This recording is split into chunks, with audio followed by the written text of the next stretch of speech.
The Samsung Galaxy S25 Ultra is a welcome refashioning of a favorite. It's got a bigger screen and a clean design that better reflects its family. The biggest update, though, comes through a generous helping of AI that touches both hardware and software. This may be the most complete AI-ready mobile package on the market. Goodbye all those note vestiges and hello to the new or at least more consistent design language. The all-new Samsung Galaxy S25 Ultra finally looks like a part of the Galaxy S family, sharing the same flat brand wrapping around its body. For this latest flagship, Samsung has recast the Galaxy S25 Ultra in the image of its siblings while maintaining that ultra flare with premium materials, the largest screen, and yes, the integrated S Pen.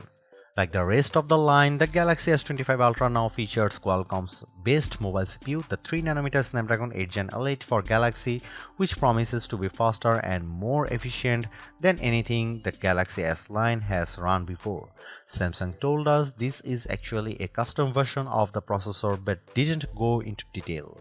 While we have not yet had the time to benchmark the new phone, we'll be doing that for our full review. The company did note that the NPU could be 40% faster. The CPU is, as they measures it, 37% faster than the last Ultra, and the GPU is, they promise, 30% faster. Even ray tracing gets a boost with Samsung's benchmarks finding it 40% better than the S24 Ultra's ray tracing capabilities. Put another way, this might be a very good gaming smartphone. The Samsung Galaxy S25 Ultra was unveiled at Galaxy Unpacked on January 22. It's available to pre-order now in a choice of 4 colors: titanium silver, titanium white silver, titanium grey, and titanium black. The phone ships in either 256GB, 512GB or 1TB storage configurations, and every variant comes with 12GB of RAM. The Galaxy S25 Ultra will begin shipping on February 7 for the following prices.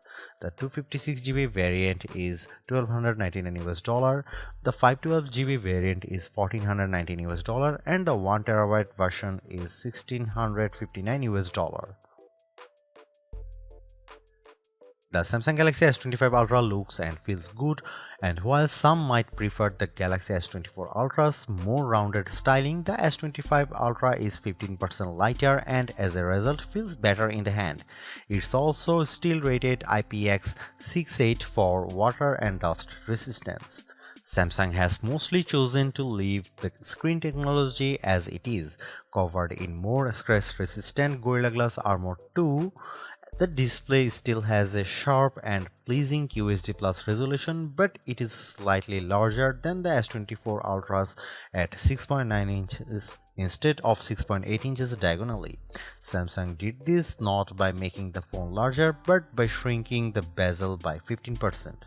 It is still an adaptive refresh rate screen, moving smoothly from 1Hz to 120Hz on an as-needed basis. New to the screen technology is ProScaler, which actually comes from Samsung's TV line and upscales lower resolution content. This is a hardware upgrade that will not filter down to previous models. While the camera array has been redesigned and the 3 rear lenses now almost float above the phone body, 2 of the 3 cameras are unchanged from the S24 Ultra, the 50MP 5x zoom and 200MP wide main camera. New to the trio is the 50MP ultra wide. Shooting macro images in 12MP bind format, I could already see the quality differences and was especially impressed with the level of close-up detail I could capture. The front-facing portrait camera is unchanged from the S24 Ultra. It is still 12MP, and in my brief hands-on time, it did an excellent job of capturing portrait mode photos.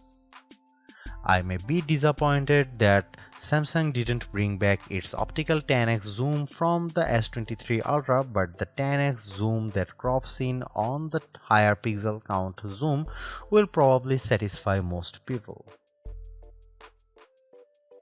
Battery size is unchanged from the S24 Ultra, but Samsung says we should expect better battery life from the Galaxy S25 Ultra thanks to the Snapdragon 8 Gen Elite's 3nm process and the new 40% larger vapor chamber that Samsung has paired with a thermal interface covering.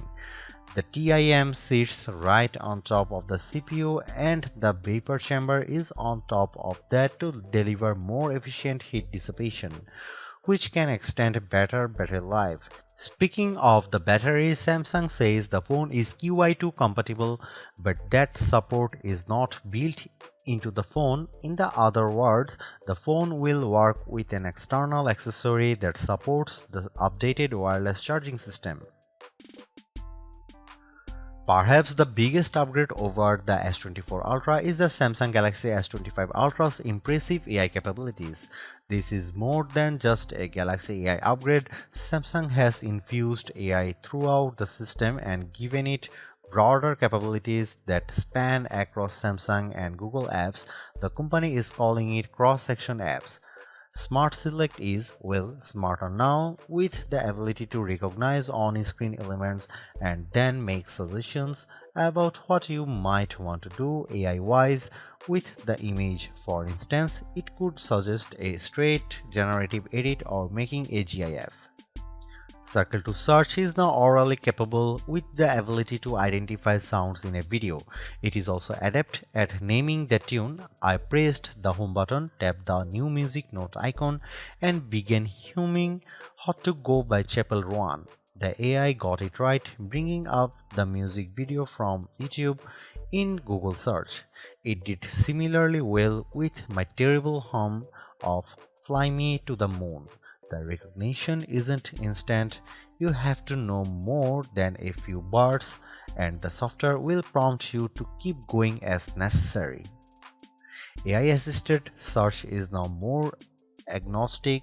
I long pressed the home button and asked natural language questions about travel and buying a new vacuum. In each instance, the system used Google Gemini to tap into YouTube and Samsung Notes. It found what I was looking for on Google's service, dug into videos to find the details that mattered to me, made summaries, and saved them in Samsung Notes. These Gemini Live and Bixby enhancements can access all native Samsung and Google apps. Plus, Samsung plans to release the APK so that other third-party companies can become part of Galaxy AI ecosystem. At launch, it will feature built-in Spotify and WhatsApp support. Samsung has also enhanced many of its generative image tools. I took a photo and drew a marquee to select and remove all the background people in the shot with a single tap. I could tap another icon to quickly see the original photo. The Galaxy S24 Ultra did a good job, even neatly removing shadows. Other photography features have also been given a generative AI sheen. Portraits can now instantly be turned into excellent pencil sketches, and the ones I generated looked as good as any sketch portrait that might appear in the Wall Street Journal. Seeing the quality made me a little sad for the soon-to-be unemployed sketch artists around the world, although I felt a little better when I took another portrait but in less dramatic light, and the sketch looked nothing like my subject. There is also a powerful new AI audio cleanup tool called Audio Eraser, which I use to remove distracting background noises from an interview. I could do it on the fly in the video playback and tone the background noises down or up to my taste. When I fully removed the background noises, though, the main audio sounded a bit artificial. This is similar to the audio mix tools Apple introduced with the iPhone 16 Pro, but with fewer audio presets, and I can't say for certain yet if it has more limited capabilities until I get to spend more time with it. Sketch to image, which I used to entertaining effect on the Samsung Galaxy Z Fold 6 last summer, is now multi-modal, which means you can start with a photo, draw on that, and have the generative AI do its image magic. You can also use text prompts to adjust the image, although I didn't get to try this feature in my brief hands-on time. Even Samsung's photo library app, Gallery, has been given a brain transplant and now lets you search by voice. I asked it to show me pictures of wine and quickly got a gallery of photos of wine bottles. One UI 7, a 3-year-long project for Samsung, has had a complete makeover. I generally like One UI because it's long been one of the least overbearing Android overlays, and based on my brief look at it, I think One UI 7 continues this trend. There is also a new Now Brief widget which uses on-system AI to learn about you and give you morning and evening briefs that can help you manage your days and nights. There's a health-related info, upcoming schedules, your energy score, sleep quality, weather, reminders, and more. The connections to some of Samsung's other devices like the Galaxy Ring are impressive. If you own all the latest Samsung gear, the Galaxy S25 Ultra could be an even more worthwhile upgrade. What's interesting here is how Samsung is managing this private data locally using something called the personal data engine. Through this, the phone sends your data to an onboard core that can use AI to understand and act as AI agents on your behalf. None of your data, which is protected by Samsung's Knox security, is shared with the cloud or with apps. It's the kind of insight Apple has been promising us with Apple Intelligence but has so far failed to deliver. The S Pen is still there, but Samsung has removed Bluetooth LE support because it told us no one was using it. Its main function was to enable you to use the pen as a remote control for shooting photos or controlling presentations. I doubt I will miss it. Otherwise, the S Pen's operation is unchanged. I drew with it a bit on the S25 Ultra and was impressed with the responsiveness. Finally, the good news is that Samsung Galaxy S25 Ultra costs the same as its predecessor, starting at $1,299 for 12GB of RAM and 256GB of storage. That's still a hefty price, but you should expect some early promotions to lower the pocket pain, and trade-in deals are typically excellent.